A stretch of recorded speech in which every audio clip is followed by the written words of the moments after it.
Now, Boglins were bigger than trolls, and they were meaner than goblins, and they were uglier than witches. And they lived in England, and they couldn't be stopped by anything except moonlight. The tiniest shine of moonlight would turn them to stone. So these three terrible Boglins waited for the new moon. At the new moon, the moon covers herself in a dark cloak, and she walks down to the earth, and she walks along the plains. And while she was walking along the moors, these three terrible Boglins jumped out and grabbed her.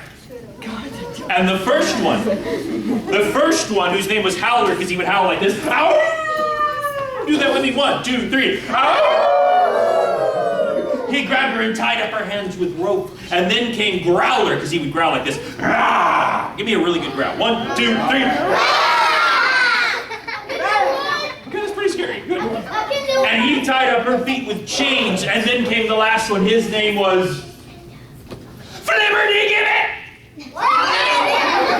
And he was called that because he was crazy. He would go, blah, blah, blah. Do that with me. 1, 2, 3.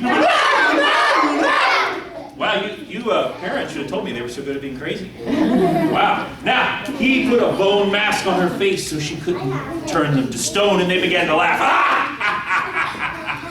And the moon was very frightened, but she said, who are you? And Howler, 1, 2, 3.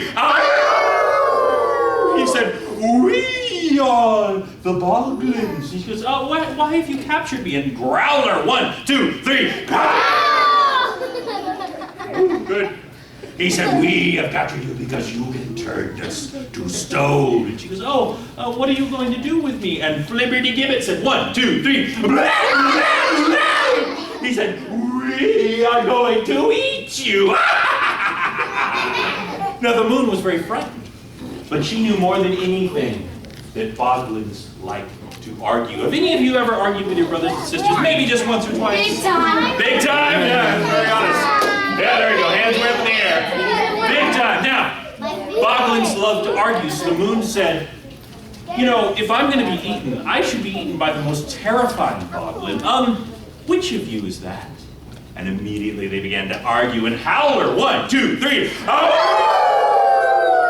Said, I am the most terrifying, for it is my howl out on the plains that make the lonely wanderer shake in his boots. But no, said Growler, 1, 2, 3.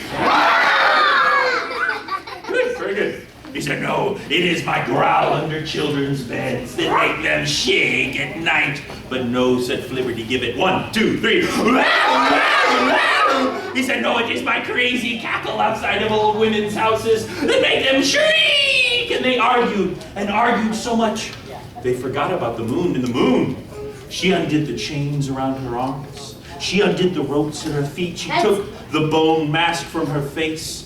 And she took her hood and said, none of you shall eat me, but you will see my face. And she threw back her hood, and the Boglin said, ah! And so bright was the moon that night that all the Boglins of England were turned to stone.